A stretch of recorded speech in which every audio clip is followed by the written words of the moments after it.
So we've got Mr. Shasta, that's me. And Kirbymastah. So this is Kirby Superstar Ultra. We're going to be playing the Meta Nightmare Ultra game mode.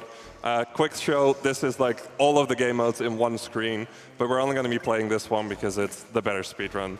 So I'm going to go into new game and then on this screen, and can I get a countdown?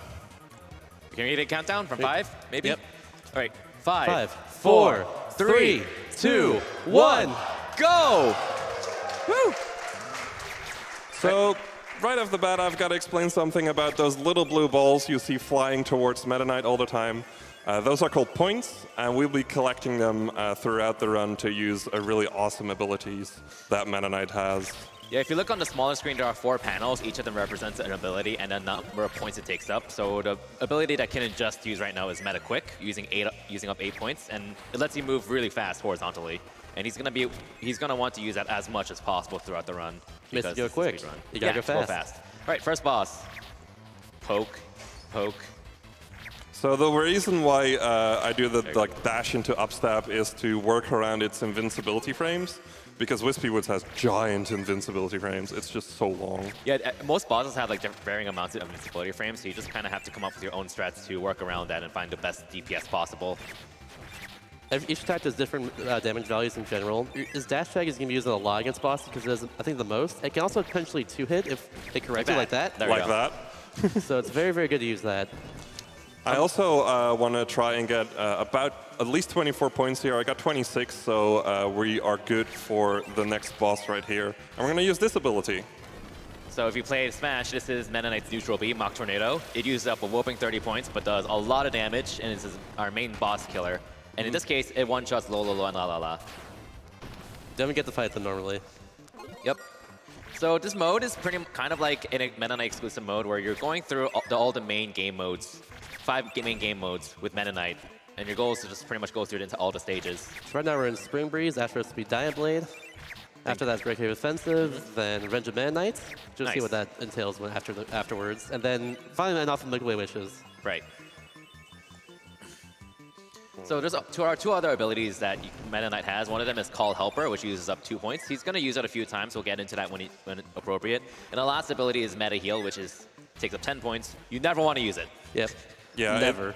If I use it, I will lose my honor, so I would like to not use it at all.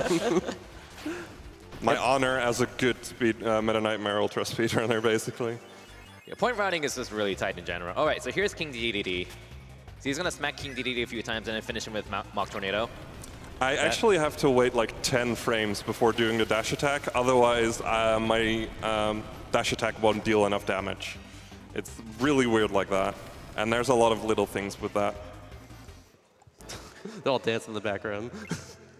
All right, so that's Spring Breeze, I think the shortest one. This is Dyna Blade, the second main game in Kirby Superstar. So you saw like during the transition there was a little in-game timer. So after each area, there are 5. It tells you your in-game time for each section of this area, of this game in general. All right, so right there, he just did 2 really fast jumps. Those are called mega jumps. And what he did with the mega jump, well, what he's doing here first is there's so much to talk about. These combo blocks, they destroy when you pause the game. They get destroyed, but the in-game timer does not go on during their destruction animation, so it saves a little bit of in-game time. As for the mega jumps, what you do is when you do a drill stab, which is his main form of ground movement, you go really fast and slow down. If you cancel the start of that animation with calling a helper, then you maintain the initial speed, and you can carry that into a jump. So it's a really neat technique to jump really far and quickly. He's going to be using it a few more times throughout the run. And that's the main use that Call Helper will have in this run. So here's the mini-boss. You notice Kin did a little downer into this mini-boss. Perfect. It actually out-cancels after a certain point, so you won't get the animation of him hitting the ground every single time, as long as you're high enough off the ground. All right, use so it. another mega jump type mega jump is coming up here. See if This we can one's get really cool. Oh, well, boom. Kapow. Kapow. Ah, damn. I'm going to try it again. Just try it again because it's cool. Yes. One more time. Nice, there you go. It's a really tight one. You gotta save the frames. Yeah. All right, this is the most exciting part of the run. It's an auto-scroller. Probably donation during this part. You can squeeze in a few donations here. Yeah, totally.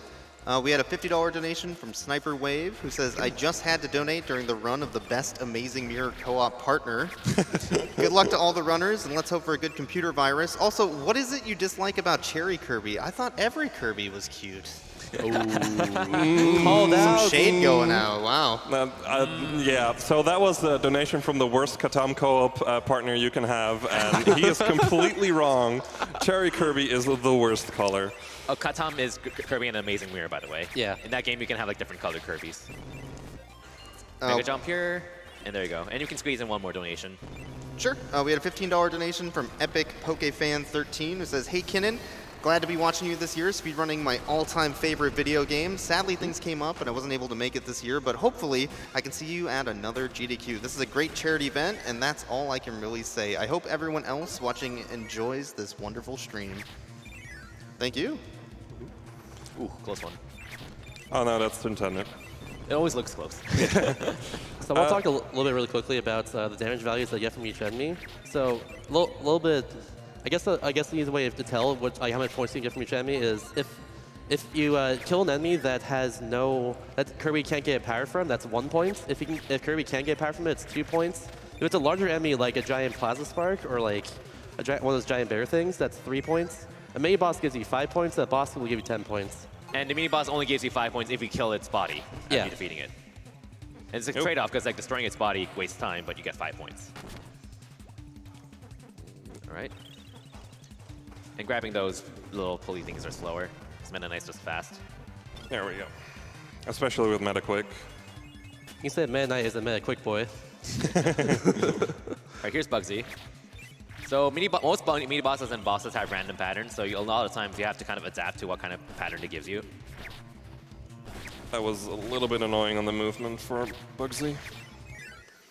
So I got a really good point count right now. Exiting this room, I'll have about 43, which is basically what I've been wanting to have here. There we go. Because I'm going to be needing a bunch of points at the end of Dyna Blade for some cool stuff. I'm going to grab this strawberry. Yeah, health management's actually really tight in Meta Nightmare because there are no like maximum tomatoes or anything like that. Everything is just a small health drop, and they're very sparse through the entire game too. Yeah, they basically changed every single invincibility candy and maximum tomato in a small health drop, and all the other small health drops they just got rid of. Yeah, I think their intention was to make it so like it's difficult and you have to rely on meta heal if you really need to heal, which you really don't want to do in a speed run. All right, so this is kind of a mini boss rush coming up here, which is why he has a lot of points. Yeah, that's wrong strat. Oh, no double hit. That's weird.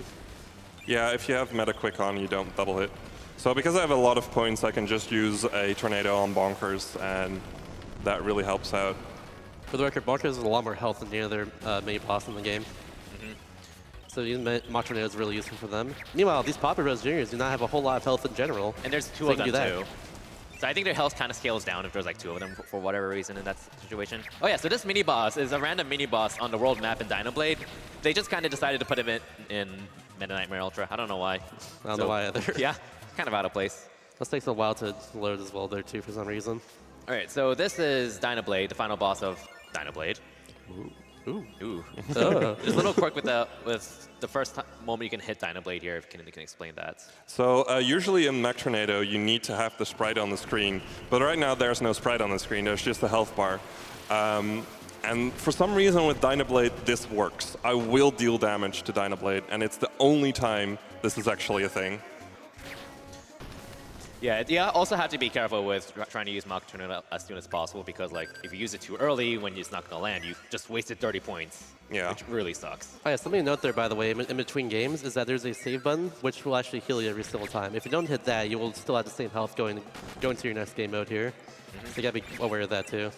So this is Great Cave Offensive, which is kind of like a Metroidvania minigame of Kirby in Superstar form, where you're supposed to collect treasures and stuff. But in Meta Nightmare Ultra, they removed all the treasures, replaced them with like health drops, 1-ups and stuff, and even blocked off a lot of the non-linear routes, actually. So, because the main idea is just go from start to the end, not really explore much. Point A, point B. Point A, point B.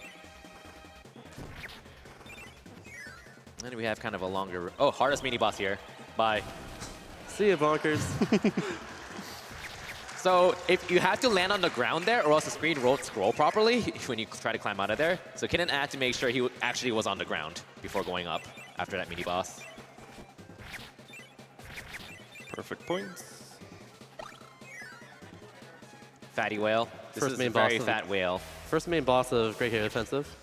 He has 2 patterns. He has one pattern there where he just kind of rolls across the screen like that. Other one's where he jumps across the screen and just makes a giant wave. This pattern's actually slower in this mode. It doesn't matter too much, but like it's this one's a little bit slower. Yeah. Funnily enough, in Kirby mode, it's actually faster. Yeah, it's a lot better for Kirby, but not Mennonite. Yep. So we're gonna skip the minecart here because minecarts are slow when you have a bunch of dash attacks you can chain together. A lot of enemies in these in-between sections that give you a lot of points. Because they give you 3 points, those giant, the bigger enemies like that. Yeah, get in the door. Right, so right here, Kinnen's actually doing a little technique called a shield drop, where in a lot of 2D Kirby games, the shoulder buttons allow you to defend, and you can actually cancel your drop animation by shielding beforehand, which saves frames. Yeah, as you saw right there, you can even drop like straight down a ladder rather than grabbing it as well, using that. All right, this is everyone's favorite boss, Computer Virus. So it's kind of a boss where it's kind of like an RPG format. And right here, the slime is attacking first. That's bad luck. It's random whether the boss attacks first or if you get to attack first. And obviously, the boss attacking first is bad. You lose about 5 seconds every bad cycle. Here we go. Wow. Oh, no. Is he going to defend? Okay, he's just playing around. He said nothing. The puppet can't actually defend. Oh, can't? Okay. This guy right here can, though. Yeah. Oh, no. Wow. Oh, the luck. Okay. I used attack. That's good. Yeah, the worst case scenario is if they attack first and block. That's bad. Okay. I messed up the 1 cycle there. If done correctly, you can get 2 hits off that down air, like that. And then you can change that into a full kill in one cycle. So you It's see a all little this tricky. text message? All these text, the text boxes you see right now are in Japanese, and this is the only spot in Meta Nightmare Ultra where Japanese version saves time because the in-game timer is still going on at this moment. Yeah. The game's kind of like, Meta Knight leveled up, his coolness factor went up by 4, his roundness went up by 4, or His stuff sword like that. sharpness went up by 2. It's pretty great. It's unfortunate it's in Japanese, but oh well, Yeah. that's life. Yep. A It's fun faster. fact, by the way, the reason why Japanese is faster is not because of character Oh, length. longest level here. All right, done. Hey. Yep. Developer intended skip. Woo. But yeah, the reason why Japanese is faster is not character length, but scroll speed. For some reason, the Japanese text scrolls faster than the English text. In this game mode, it saves no just a idea little why. bit of time. But in like Revenge of Midnight, for instance, it saves like a minute and a half, I think, because there's so much text in that. At least It's a weird. minute. In this game mode, it saves at least 16 seconds. That's actually quite a bit. Yeah. Right, more shield drops here. And There we go. we're just about done, almost done with Milky Way Wishes. Each hard on melee Not Milky Way players. Wishes, Great Cave Offensive. This is Wham Bam Rock, totally not an Andros or whatever other Nintendo boss copycat it is. So a pretty interesting detail about Tornado. The higher up you started, the shorter the animation time is. Oop. Because it ends the moment you get down. And it's actually interesting for the RTA run to try and stay up as much as possible right before using it. Yeah, like when you're doing like a 100% speedrun, you have to go through this mode. But like since you're going by real time and 100%, there's quite a few strats that differ, especially with Mach Tornado, because Mach Tornado has a really long animation that doesn't use in-game time but uses real time. All right, so now he's finishing up Great Cave Offensive. I think this is a time for a donation, quick donation, I think. Yeah, I think so. All right. We had a $15 donation from Stephs, who says, I'm trying to win my brother that Spyro plushie and surprise him with it. But he's here in the audience, so surprise might be tough. Whoops. All right. So this game is, this is the fourth of 5 games that you're going through now. It's called Mennonites Revenge that you're going through as Mennonite. Yeah. And you're supposed to be raiding Mennonite's ship, except you're Mennonite. Trust me, it makes sense. So what I like to imagine is that Meta Knight gets so pissed at his subordinates that he just goes on this murderous rampage, killing all of them. It's what I like to imagine, you know. They failed to protect the ship from Kirby. Right, that part usually you don't fight as Kirby. Oh, but Mega like, Jump? There you go. Nice. But like in Mennonite Ultra, you actually fight Heavy Lobster there for every reason. Yeah. So in Meta Nightmare Ultra, you're actually going to be fighting Heavy Lobster twice. You kind of want to get rid of your helpers immediately because they get in the way, especially when you're trying to fly around, since they grab your legs and kind of weigh you down. It's also just annoying with the camera. Yeah, that's the biggest reason. I don't like the camera when there's a helper on screen. It just like slightly moves towards the helper. Camera issues in a 2D game. What? Yeah. What? What? So everyone's favorite moment is coming up. It's an auto-scroller! Woo! I love going fast. If you got any donations, go ahead. Yeah, I had a $100 donation here from the one, the only Edo Bean. Edo Bean. Hello, SGDQ peeps. Edo Beam here, waiting to give a big shout out to all my hosts that'll most likely be entertaining you guys throughout the event. At least they should be. I'm looking at you, boys. Wow! Of course, I had to donate for the first Kirby game of the week, as I am a big fan of Kirby. Sorry you can't hear it, but I'm saying Poyo right now for you. Poyo, Poyo, Poyo. Poyo. Poyo. Poyo?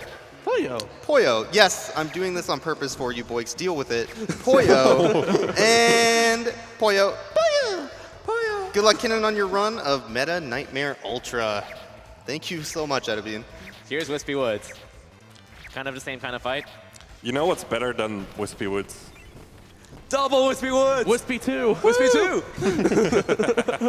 Okay, they're technically called Twin Woods, I believe. Yes, they are. But it doesn't matter. So you were wondering where Wispy Woods went from Amazing Mirror? This is where he went. I mean, we have like Wispy Stone there. Oh, okay. I'll be quiet.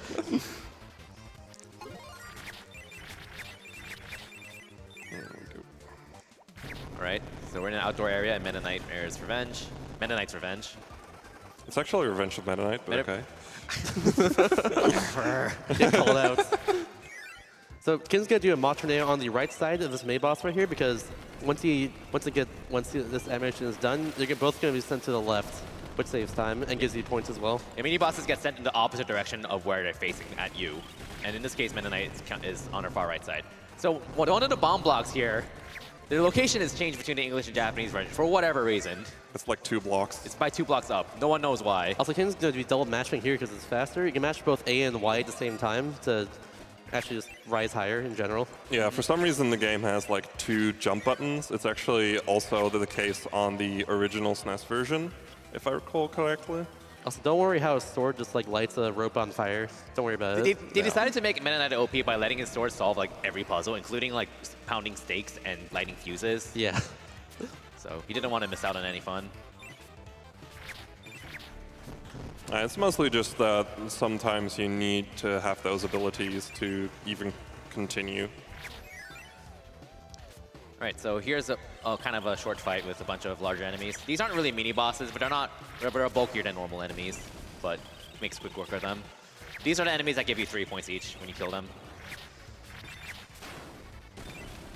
So now Kinnen's drowning in points right now. Which I want to be. Kin went to the right there because it actually spawns that elevator quicker. So that's why it's at the very bottom of this area in general. Like once he actually got to where the elevator is. Yeah, nice. That's kind of a little strat to kind of tank a hit from the first cannon. Perfect and then shielding. dash through the second and third cannon really quickly. He could use Meta Quick to go through all 3 at once, but he wants to conserve his points. That little shield trick is a lot harder than it looks. Yeah, he was having some trouble with it in practice, so it's really neat that he got it here. All right. This is a really annoying boss, but he's just going to Mach Tornado it. So yeah, this is the main reason why I didn't meta quick earlier, is just to do this. But from this point on, my point count is kind of low, so I have to go through this room a little bit more conservatively, trying to get as many points as I can. This one is very tricky too with all the breakable blocks. You can't just like dash back over like you usually can. And also your wings destroy them. You're controlling Mennonite's attacks in the air can be tricky because he has like 4 or 5 different moves he can do in the air depending on like your previous inputs and or how long you hold a button and such. The main one is the chop and thrust, I think. I forgot what it's called. But where when you slash an enemy normally, you bounce off of it, but you have to keep your sword out for like at least a half second, and then you can just kind of fall through them as you kill them. And you want to do that as much as possible because bouncing off an enemy is usually slower. You have to make sure you're not running before it either, or else you're going to do a spin slash. Yeah. Tight corners. Ooh, but come on. Elevators are difficult. Yeah. Luckily, you can just hold up rather than having to time anything for that. Now it's time to go to speed limit of the game with another auto scroller. This is a very important part of the run because this run is automatically invalidated if Kinnin does not destroy every block in this auto scroller. You have time for the donation, by the way. Exactly. All right. We have a $5 donation from Flaming Quill Lava. Ooh, hello. Who says, always love Superstar Ultra. Can't wait to see the fight with Galactonite. Good luck, Kinnin. Also, hey there, Shasta. Hi, Quill. Spoilers. We also have a $25 donation from The Half Coordinated. HCO Hype Cat! Yeah.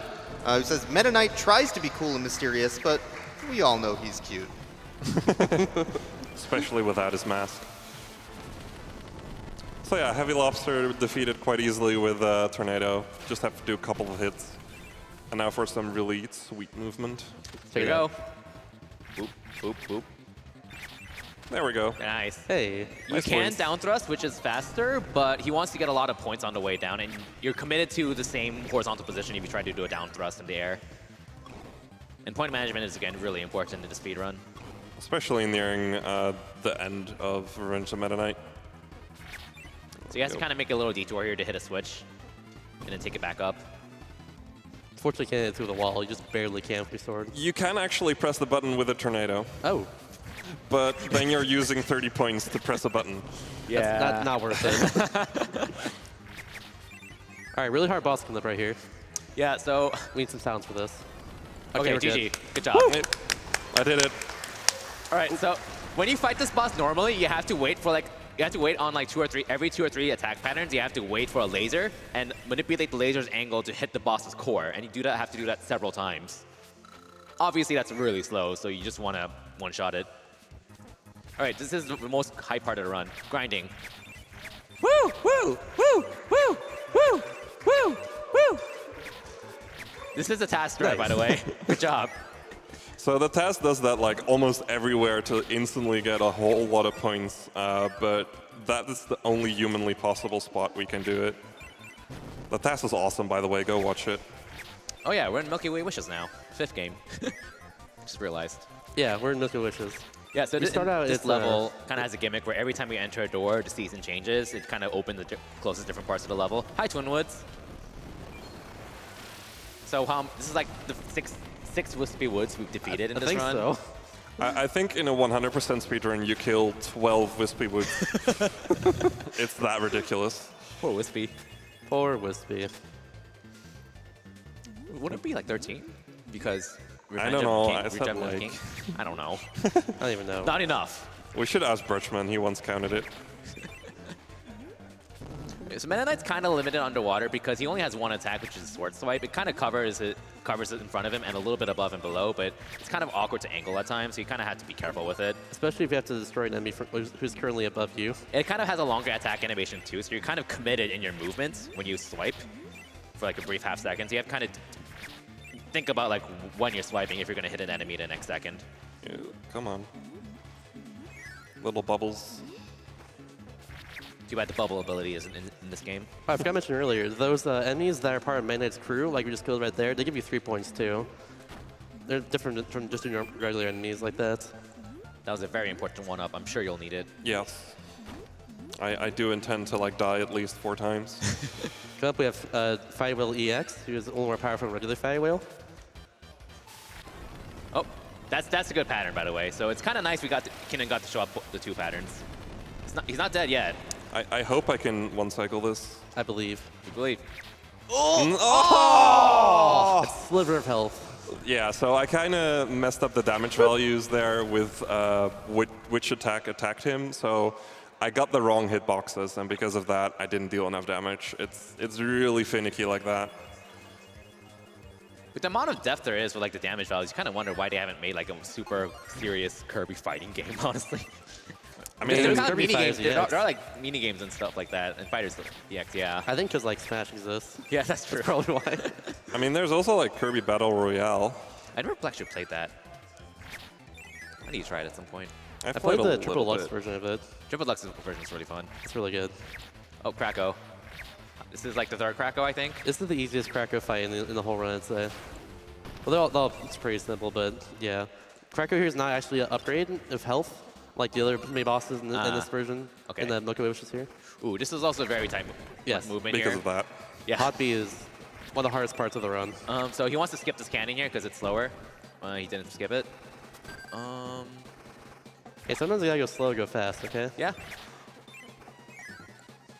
And something we didn't mention, the drill stabs he's doing, they have invincibility frames for the duration of it. Nice mega jump there. That's my favorite one, by the way. That one's really cool. So you can time your, if you space your dash attacks properly, you can dash it across the lava without really losing time.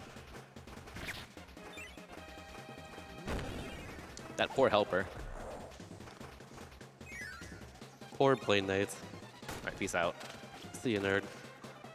Kin nerd. Do Dude, I that have Gordo Esper on cycle is my card? actually pretty tight to make because if you're a little bit too slow, it might be like just a bit too low for you to squeeze through it. And here I just mash A for the cannons. If you mash A, it gives to the right every time. All right, here's Chameleon. By the way, this Chameleon is a different color every time you fight it. This Chameleon is, this boss also is in Great Cave Offensive, but the path to fighting this boss is actually blocked off in Mennonite Ultra. Love that face. That face is just so sad. He's so cute, though. So this is Cavius. I like to call it the restoration area because it gives you a whole lot of points and a little bit of health back as well, which is really nice. Unless Kawasaki does that kind of stuff. So annoying. Just don't meta heal, it's okay. Yeah, for here, we're just kind of going through a bunch of rooms and killing mini-bosses, so I think this is a good time for some donations. Yeah, totally. So we had a $10 donation from Missed Something, who says, "What's up, GDQ? Longtime fan of the event, but this is the first time I've been able to catch it live. And you know, I had to donate during that Kirby run. Good luck to all runners.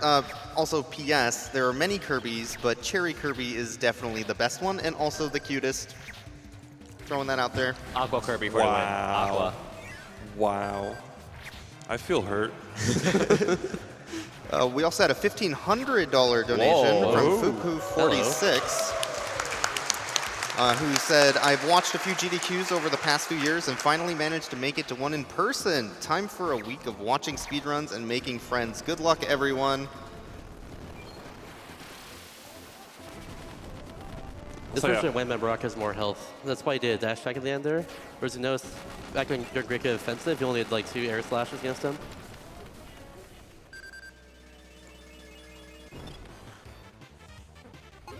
So in this point of the run, the point count becomes very important because we're doing somewhat of a newer strat where we do an extra Mach Tornado that we didn't used to do.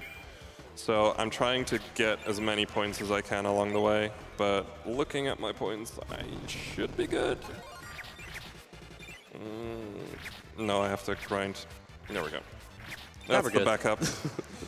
If you have slightly, if you don't have enough points, you can just quickly grab there and grab a few there. It looks like it does not much of a detour. It's like 1 second, but when you're speedrunning this one at the top level, every second really counts. Yeah. It really matters, and that's how Kinnin was able to bring the time so low. Yeah, it's only like 17 seconds slower than my summer best right now. Wait, this is a third Heavy Lobster fight. Yep. Yep, this is the third one. Yeah. So again, right now, this is an extra Mach Tornado we didn't used to do, and because of that, my point count is really low again, and I'm gonna have to go through this section trying to get as many points as possible, and it's kind of tricky. Oh yeah, this part is really tight to make because there's a lot of enemies in the way. There's wind blowing at you, so it's hard to control yourself, and there's also lightning blocks you need to avoid to not get zapped. Right here. Ooh. Oh, Nice. That was nice. That was really clean. Very good room. This is the last part of Milky Way Wishes, by the way, Half Moon. So at the very end of this, it's going to be the end of the game mode in general. Yeah, and again, Mennonite Sword can pound stakes like a hammer. Even if you're going from the right side of it. Yep. Trust me, it makes sense. So I have like 14 points right now, which is somewhat on the low side, but I can fix that in the room after this one, so we're fine.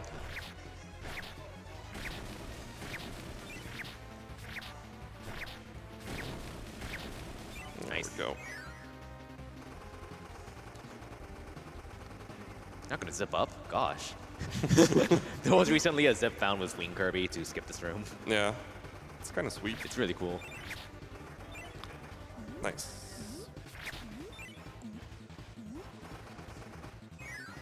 And now we have computer virus once Hey, again. I heard you like computer viruses. Yeah, let's put one right at the end of the run so that every run will have to, go through a gauntlet. 4 out of 4 defense. 4 out of 4. Nah, Damn. it's attack first, but wow. Nice 1 round. There's 1 round that I missed earlier. Nice. Right, now here's a knight. This one you have to do it in 2 rounds, unfortunately. It's not worth the Mock Tornado him because the last enemy you have to face is worse than the Mock Tornado. Dragon. Now we got 250 health, Big I think. Dragon. Yep. 250, Yeah, 250.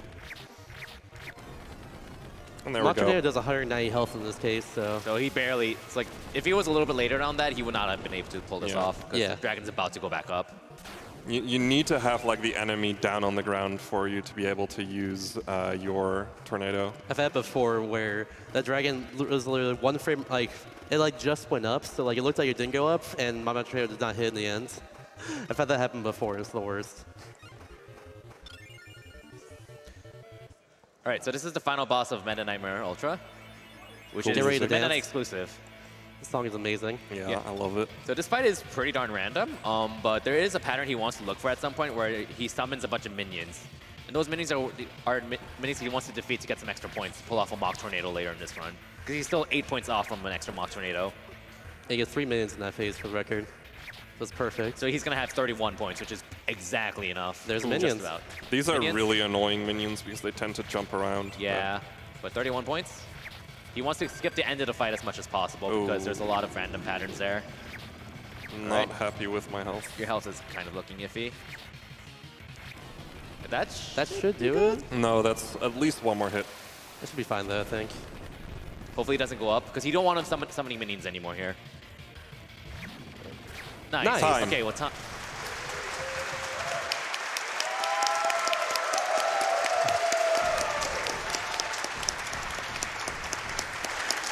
31-36, by the way.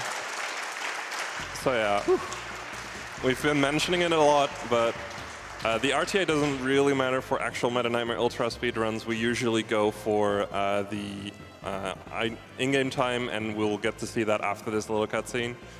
I like to play it out during marathon runs. The end of The SGDQ. end. See you guys next year. Yeah, bye. I'll miss you. Wait, I didn't get to my run. What the heck? At There you go. 2509, that's okay. So yeah, I would like to thank my wonderful couch for helping me out, and I would like to thank everyone in the Meta Nightmare Ultra and the Kirby community for helping me out with this wonderful run. And thank you, GDQ, for having me. Good luck to all the runners. See you guys around. Great run.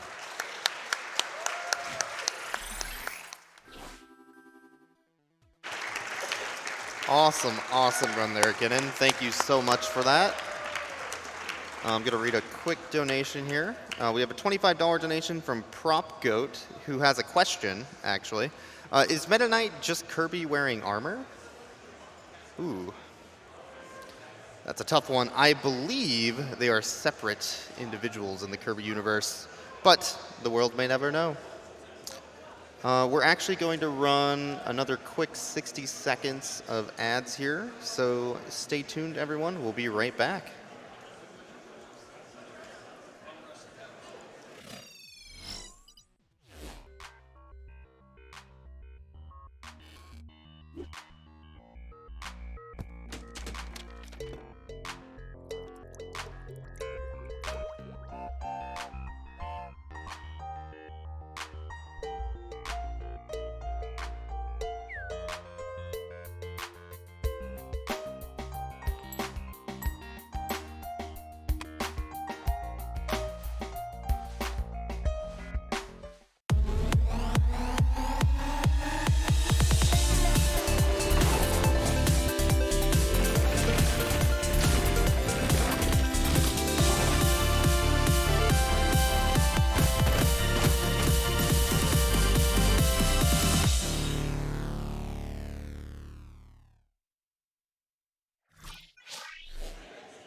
Welcome back, everyone, to Summer Games Done Quick, powered by Twitch. Read one more super quick donation here. We have a $50 anonymous donation that says, let's kick this week off and save the animals. It looks like we have an interview ready with Jay Hobbs and Doctors Without Borders. So I'm going to go ahead and throw that over to the interview space.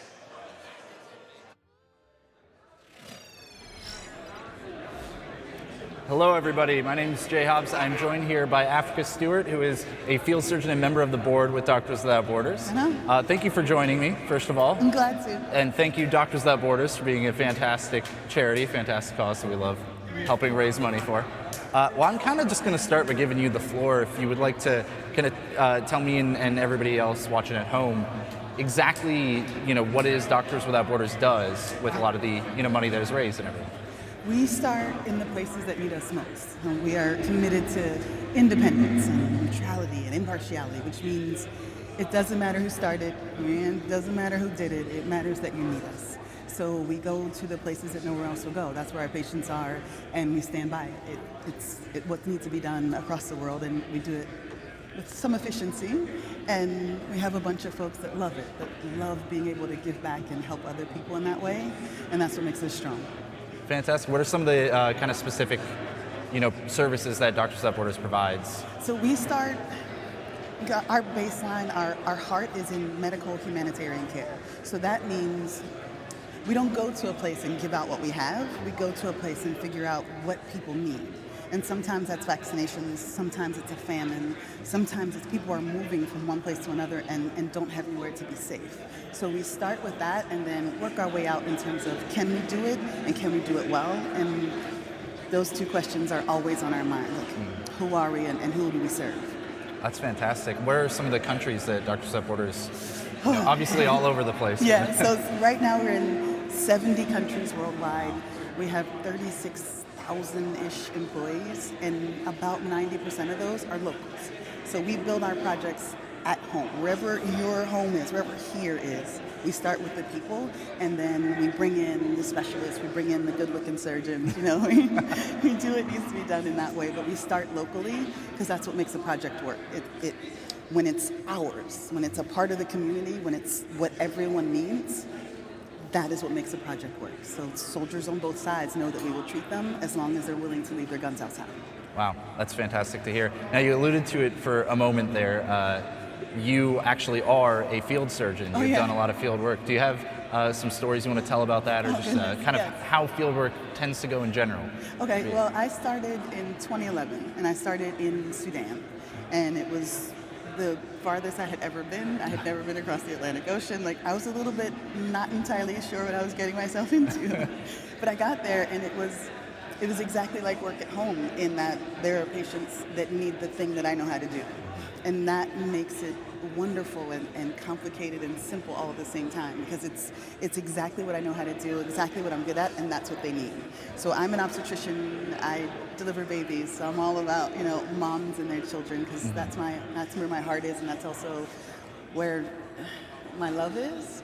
So I started simply covering labor and delivery, just making sure that women got access to the basics of care that are available, certainly here in the US, and making sure that that standard, that quality is upheld everywhere. So they get the same treatment that they would get if their last name was Stewart. And I feel like try to do right by people, and if you start there, it kind of goes the way it should, That's fantastic to hear. Any specific experience or story that really means a lot to you?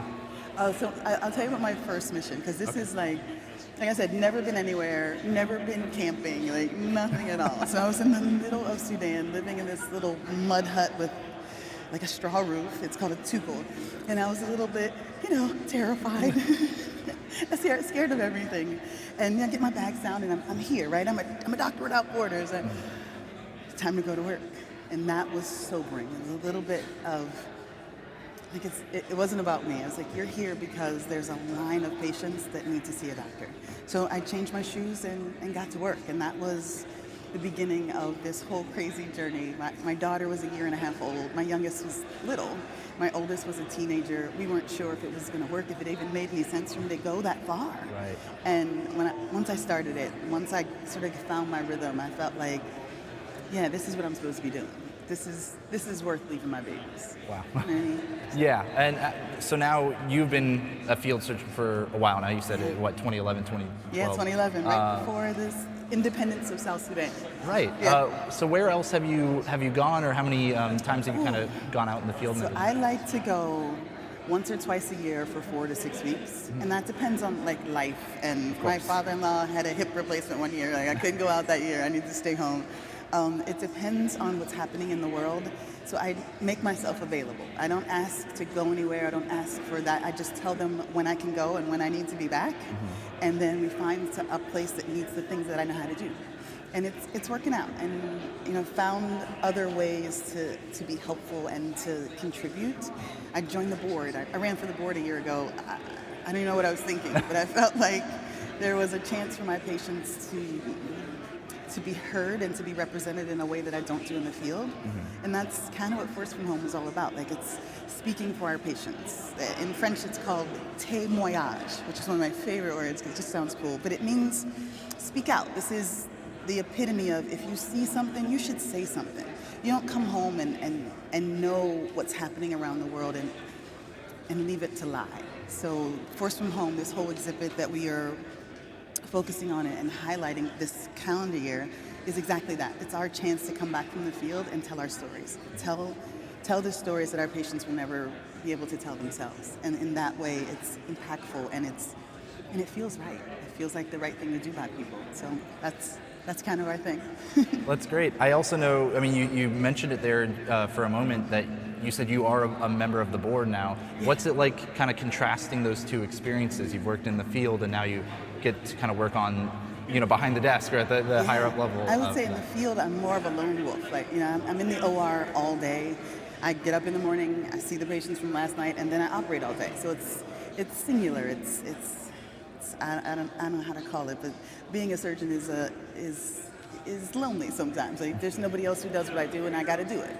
But being on the board is a different kind of work. It's teamwork, and it's this collaboration of people that I trust. Like, in order to be on our board, you had to have been in the field already. Wow. And you don't have to be a doctor. Like, you can be a logistician, you can be an electrician, we have architects. Like, people come to the field with their strong suit and then they bring it to the board, and that is how it's different, because I'm a part of something that has all these different angles, but I'm surrounded by people that I trust that know my patients as well as I do, and in that way it feels right. Right. It kind of goes back to what you were saying about how Doctors Without Borders likes to start with the community. Yeah. It almost seems like with the board, you're starting with the Doctors Without Borders community, right? You're starting with the field, everybody who's worked in the field, exactly. And then moving up to the board. And it's a good way to be accountable, because I'm accountable to my peers. Like, they know exactly what's happening, and people still go back and forth to the field even when they're on the board, because I don't want to be behind a desk. Like, that is not my strong suit. My strong suit is mommies with big bellies and taking care of them. So I try to keep that part of myself sort of at the forefront, but allow that collaboration to work with people who have the exact same feeling in their heart, but a different expertise. And that part is really cool. Yeah, that's great. Well, I always got to ask a question for people who are not as familiar with the speedrunning world and Twitch and gaming in general. Is this your first time watching games, being performed? You're going to give away how old I am, aren't you? No, this is not my first time them? watching. I'm an avid watcher. I have an 8-year-old, an 11-year-old, and a 22-year-old. So I spend a lot of time watching them, watching Fortnite. You know what I'm saying? So I have some experience in that way, but my gaming is poor. I'm a hella surgeon, but not so much a gamer. We'll have to change that. We'll have to find your game. I'm saying I got good hands. I might be able to be taught. You know yeah, there you go. It's all about finding your game once you find the right one. Right on. Well, it's been a pleasure talking to you. Thank you so much for telling us your experiences. Remember, folks, you can donate all week long by going to gamesdonequick.com/donate. Thank you. I'm going to be going ahead and throwing it back to our host, because up next we've got Shantae and the Pirate's Curse, being run by Tina Hex and JT Norimaki. Thank you very much, everybody. All right, thank you for that excellent interview, Jay Hobbs. Much appreciated. That's worth a clap.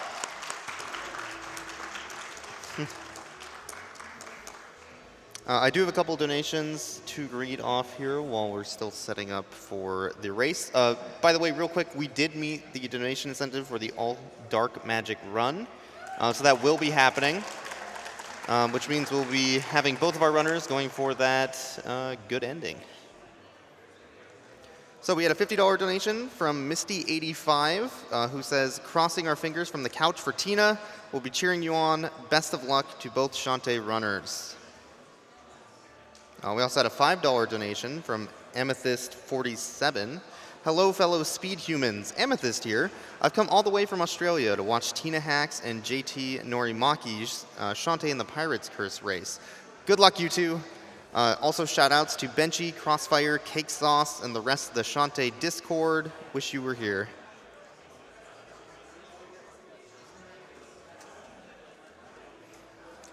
We had a $68.99 donation from Hockey, who says, go Tina Hawks, go JT. I sacrificed a copy of Windows 98 SE to the computer gods in return for a stable race. Good luck. I might have to, man, you can't just throw away a Windows 98 copy like that. I feel bad. But hopefully it'll help with the race.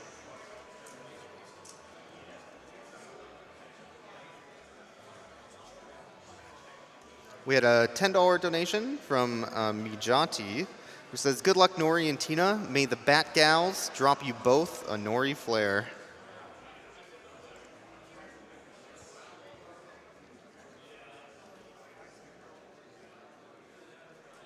And a $200 donation from Help Me Mama.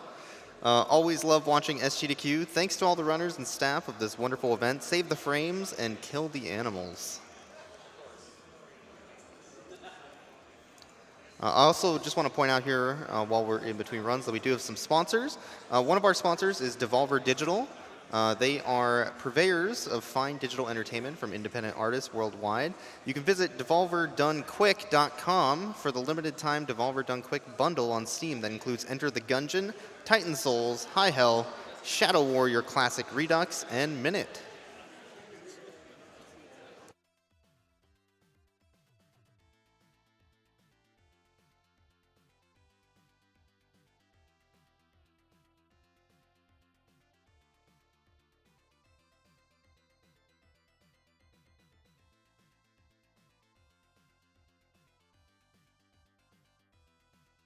All right, we have a $50 donation here from Ventus Nightmare. Long-time watcher, second time donating. Love what you guys do. Keep up the good work, and let's break some games.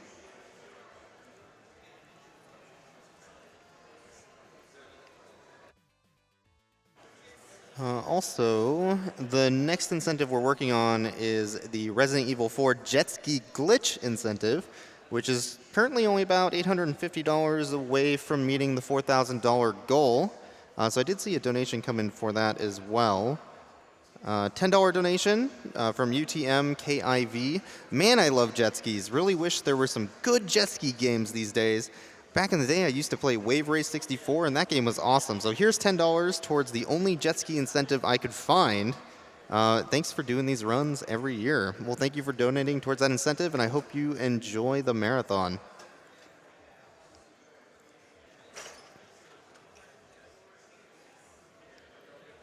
We have a $150 donation from Moni Vita. Hey, Nori, good luck for your Shantae race, or Shantae. All the best from me and your fam over at the sushi bar. Love you. P.S. Donation goes to Nori's choice. Heart emoji.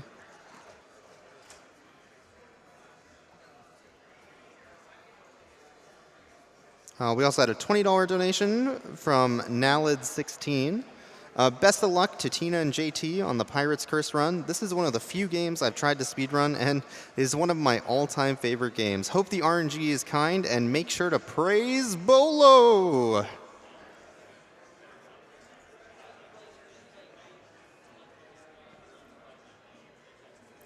Oh my god. All right, so we have a $25 donation from Tina Hex, who says, if Shantae were a villain from Star Trek II, she'd be Conte. Con! That's worth a groan.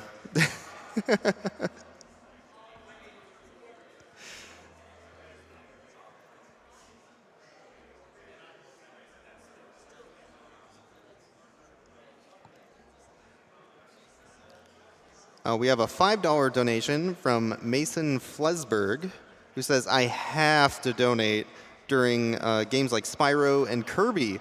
All in for Wizard Character Choice and Gauntlet. Can't wait to support this year. Waiting for all the Nintendo goodness. Thank you all for all that you do. And I'll donate another $20 if the announcer pronounced my name correctly first try. Well, hopefully we'll see another $20 from you.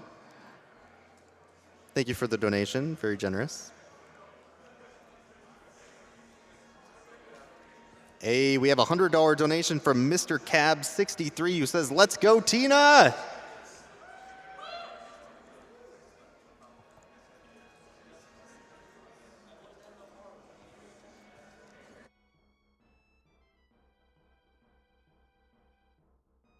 All right, looks like both of our runners are good to go, so I'm going to go ahead and throw it over to get this Shantae and the Pirate's Curse race started.